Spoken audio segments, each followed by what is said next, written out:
दोस्तों नमस्कार, मैं राम सूरत यादव। मैं आज ईडी एवं सीबीआई जो देश की सबसे बड़ी जांच एजेंसी हैं, उनके विषय में कुछ महत्वपूर्ण बात बताने जा रहा हूं। बात ही नहीं बल्कि इन दोनों एजेंसियों को लेकर के एक बहुत बड़ा खुलासा आम आदमी पार्टी ने किया है। आम आदमी पार्टी के संजय सिंह जो राज्यसभा सांसद हैं, उन्होंने प्रेस कॉन्फ्रेंस करके इन दोनों एजेंसियों पे बहुत बड़ा खुलासा किया है और ऐसा खुलासा किया है कि पूरा देश एक तरीके से स्तंभ रह गया। और इस खुलासे से पूरे देश में एक तरीके से चर्चा का विषय बन गया कि क्या हमारे देश की सबसे बड़ी संस्था मतलब जांच एजेंसी ईडी एवं सीबीआई के कारनामे इस तरीके से हैं। क्योंकि इन्हीं के दोनों एजेंसियों के कारनामों को लेकर के संजय सिंह ने प्रेस कॉन्फ्रेंस करते हुए बहुत बड़ा खुलासा करते हुए 2-3 लोगों के कागजात दिखाते हुए उन्होंने बताया है कि ईडी इस समय लोगों को, गवाहों को अपने कार्यालय में बुला करके उनको मारपीट करके जिस तरीके से चाह रही है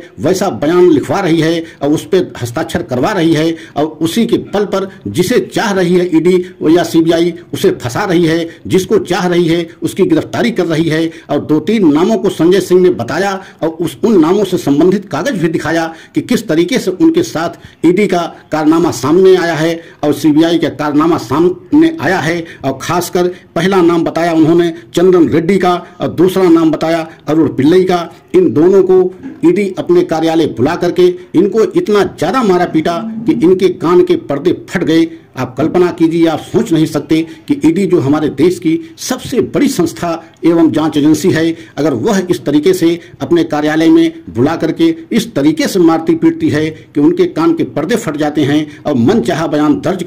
कराते हैं। और यही नहीं, ये दोनों व्यक्ति चंदन रेड्डी और अरुण पिल्लई हाई कोर्ट में जाकर के याचिका दाखिल करके वहां अपना बयान दर्ज कराए हैं और बताया है कि हमें किस तरीके से ईडी ने अपने कार्यालय में बुला करके मारा पीटा है और हमारे कान के पर्दे फट गए हैं। और मेडिकल से संबंधित कागजात भी जो है दाखिल किया है कि ये हमारे मेडिकल हैं और मेडिकल में जो रिपोर्ट है उसमें स्पष्ट ये अंकित है कि इनके दोनों कान के पर्दे फटे हुए हैं। और हमें धमकी दिया गया कि अगर ऐसे आप जो है बयान नहीं देंगे और बयान पर हस्ताक्षर नहीं करेंगे तो आपकी बेटी स्कूल तक नहीं जा सकती। आप सोच सकते हैं कि देश की सबसे बड़ी एजेंसी के कारनामे अगर ऐसा हो सकता है तो प्रदेश स्तर के और बहुत हमारी जांच एजेंसियां या गरीबों के लिए जो एजेंसियां और विभाग बनाए गए हैं, जैसे पुलिस विभाग है, सीबीसीआईडी है और बहुत सारे ऐसे प्रदेश स्तर में विभाग हैं, तो उनसे देश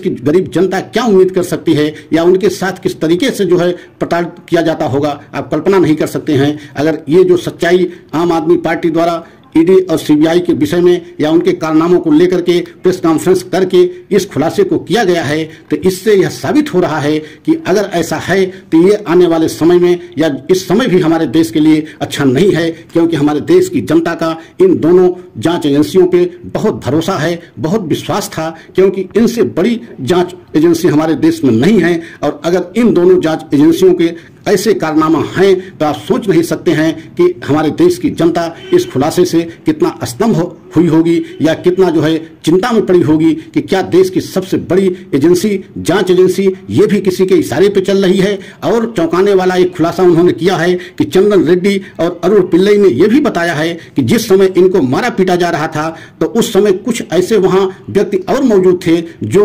ईडी और सीबीआई के नहीं थे, मतलब प्राइवेट आदमी वहां मौजूद थे। तो आप कल्पना कीजिए कि ईडी और सीबीआई के दफ्तर में प्राइवेट या ऐसा कौन आदमी वहां मौजूद था जिसके इशारे पे ये कार्रवाई हो रही थी। चंदन सिंह और चंदन रेड्डी और पिल्लई ने यह भी एक खुलासा किया है, तो इससे और पूरे देश को एक तरीके से हैरानी में डाल दिया है कि आप सोच सकते हैं कि क्या वहां कोई ऐसा व्यक्ति भी मौजूद था जिसके इशारे पे ये कार्रवाई हो रही थी या सत्ता पक्ष के इशारे से पर कार्रवाई हो रही थी। क्योंकि जिस तरीके से संजय सिंह ने कागजात को भी दिखाया, मेडिकल जो है रिपोर्ट को भी दिखाया और जो उच्च न्यायालय में इनके द्वारा जो है याचिका दाखिल की गई है, जो बयान दिया वो भी दिखाया, तो आप सोच सकते हैं कि अगर आम आदमी के पार्टी के जो खुलासा हुआ है इसमें सच्चाई है। और ईडी और सीबीआई के कारनामों को लेकर के जो इन्होंने ऐसा खुलासा किया है और अगर उसमें सच्चाई है तो ये बहुत ही चिंता का विषय है। क्योंकि हमारे देश में इससे बड़ी जांच एजेंसी कोई है नहीं और इन एजेंसियों के साथ या यह एजेंसियां भी ऐसे कारनामा कर रही हैं तो आने वाले समय में